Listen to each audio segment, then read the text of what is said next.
Bukalah dirimu, siap dinilai, siap dikritik, siap diisi.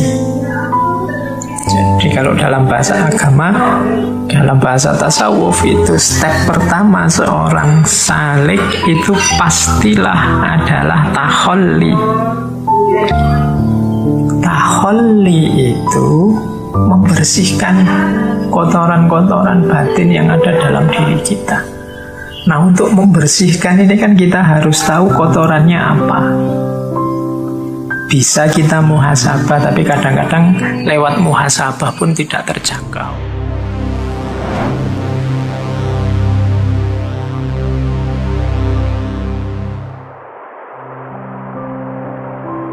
Selanjutnya dari Syekh Abdus Somad di Sairus Salikin, saya kutipkan sedikit tentang gimana sih caranya mujahadah dan riyadhah untuk tazkiyatun nafs.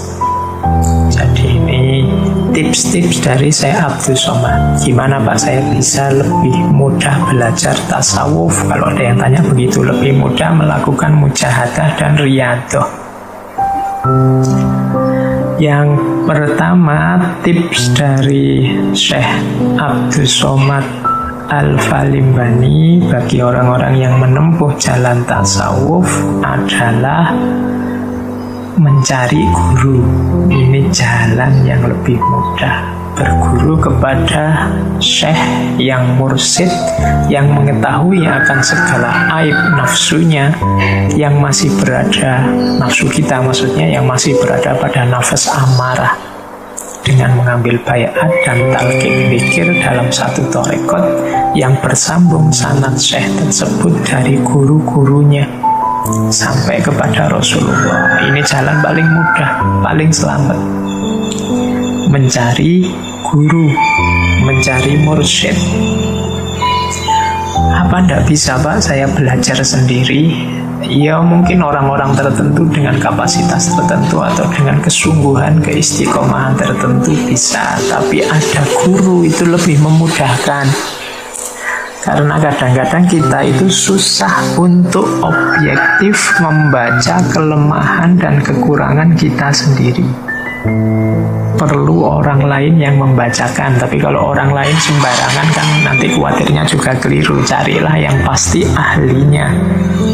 Sebagaimana penyakit fisik itu kan banyak yang kita tidak tahu. Meskipun mungkin sekarang kalian bisa nyari Google lah, beli buku kedokteran lah, tapi kan kita tidak tahu pasnya kita itu sakit apa kalau tidak berkunjung ke dokter. Nah, demikian pula kalau ini penyakit batin. Jadi untuk yang bisa mendiagnosis janjane batin kita itu sakit apa, kekurangan apa, itu yang pastinya seorang guru. Karena untuk membersihkan diri itu kan harus tahu kotorannya apa, cara membersihkannya bagaimana, dan itu yang tahu ya seorang guru, seorang mursyid. Maka tips dari Syekh Abdus Somad yang pertama, biar kita efektif mujahadah dan riyadhah untuk tazkiyatun nafsnya, carilah guru atau mursyid, lebih tepat guna. Tapi saya juga pinter Pak, saya baca sudah buku banyak, sudah ngerti. Jangan lupa ilmu tasawuf ini ada tidak sekedar ilmu yang dihafalkan, tapi ilmu yang dijalankan. Lebih aman kita tanya orang yang memang sudah menjalani, sudah ngerti, sehingga mampu menunjukkan rutenya pada kita.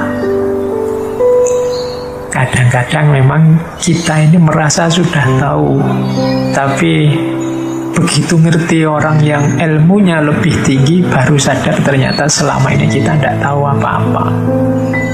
Al-Quran menyindir situasi semacam ini kan dari kisahnya Nabi Musa dan Nabi Khidir. Teman-teman pasti ingat ya kisah populer ini, bagaimana Nabi Musa yang merasa aku ini ya orang paling pintar di muka bumi, kemudian oleh Allah dikenalkan dengan Nabi Khidir.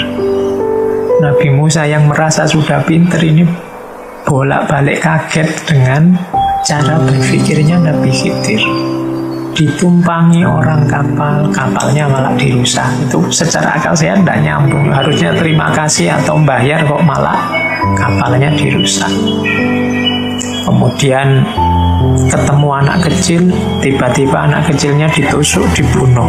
Wah, itu juga tidak make sense sama sekali, tidak masuk akal sama sekali. Tapi nanti belakangan setelah dijelaskan oleh Nabi Khidir, barulah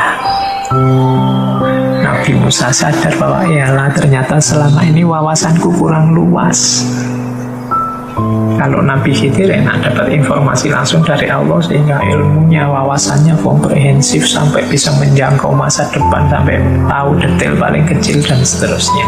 Nah, ini pentingnya kita untuk seorang guru yang mampu nuntun, yang wawasannya pastinya jauh lebih luas, lebih pengalaman daripada kita. Yang pertama itu tipsnya. Tips yang kedua, akan lebih mudah mujahadah dan riyadah atau tazkiyatun nafs itu kalau banyak temannya yang sama-sama suluk, sama-sama menempuh jalan thariqat. Jadi kalau ada temannya kan enak, bareng-bareng, saling mengoreksi, saling memberi masukan. Tips kedua, jadi kalau jalan sendirian itu kan riskan. Kalau keliru-keliru, tidak ada yang meluruskan. Kalau tersesat, tidak ada yang mengingatkan. Jadi lebih enak ada murid yang lain yang sama-sama melakukan perjalanan, ada temannya. Itu yang kedua. Jadi tips kedua, cari teman dengan minat dan semangat yang sama. Jadi selain cari guru, cari teman. Yang ketiga, keterbukaan. Jadi keterbukaan itu berarti apa? Bukalah dirimu, siap dinilai, siap dikritik, siap diisi. Jadi kalau dalam bahasa agama, dalam bahasa tasawuf itu step pertama seorang salik itu pastilah adalah taholli. Taholli itu membersihkan kotoran-kotoran batin yang ada dalam diri kita. Nah, untuk membersihkan ini kan kita harus tahu kotorannya apa. Bisa kita muhasabah, tapi kadang-kadang lewat muhasabah pun tidak terjangkau. Karena mungkin ya ego kita itu kan biasanya sering menghalangi objektivitas kita membaca diri kita sendiri. Maka ada salah satu tips dari Syekh Abdul Somad, bukalah dirimu, siaplah untuk dikritik. Bahkan dari musuh, kadang-kadang musuh kita itu bisa menunjukkan di mana kelemahan, di mana kekotoran diri kita secara lebih terus terang. Cuma ya kalau memang kita tertutup, tidak bisa dikritik, tidak bisa diberi masukan, ya tidak bisa kita membersihkan diri. Maka tips ketiga adalah siap dinilai dan dikritik. Sehingga kalau ada orang lain memberi masukan, orang lain memberi kritikan, kita bisa menerima, kemudian dijadikan media untuk tazkiyatun nafs. Kemudian yang kedua, tipsnya adalah bergaul dan bercampur dengan orang banyak. Tujuannya apa? Untuk bisa mengambil pelajaran. Jadi bersama orang banyak itu ya maksudnya boleh kita artikan tidak harus menjauh dari tengah masyarakat. Kita tetap bareng-bareng orang lain sambil banyak belajar dari orang lain itu. Jadi misalnya lihat orang itu kok kasar gitu ya, kok gampang marah gitu ya, jangan-jangan aku juga begitu. Saya coba tak lihat dalam diriku ada ndak kualitas seperti itu. Orang itu kalau ngomong kok isinya keras semua, isinya kok makian semua, ya ada nggak kualitas yang itu dalam diriku. Itu gunanya bergaul dengan orang banyak. Itu seperti jargon yang sering kita pakai, setiap orang adalah guru. Nah ini jadi tips dari Syekh Abdul Somad.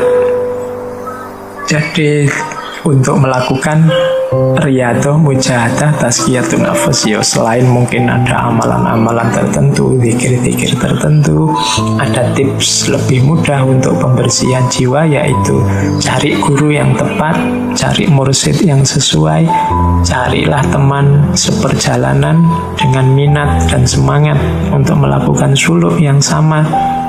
Kemudian bukalah dirimu, siaplah dikoreksi, siaplah dikritik. Kemudian yang keempat, belajarlah dari banyak orang lain di sekelilingmu, sehingga tidak harus ngalami sendiri atau menjalani sendiri keburukan-keburukan itu, tapi engkau bisa membentengi dirimu dengan jalan belajar dari kesalahan-kesalahan orang lain. Nah, ini 4 tips. Jadi berarti apa kalau belajar tasawuf itu? Yang pertama, perhatikan levelmu. Kemudian yang kedua, bersihkan dirimu, tazkiyatun nafas dengan jalan mujahadah dan riyadhah. Tips-tipsnya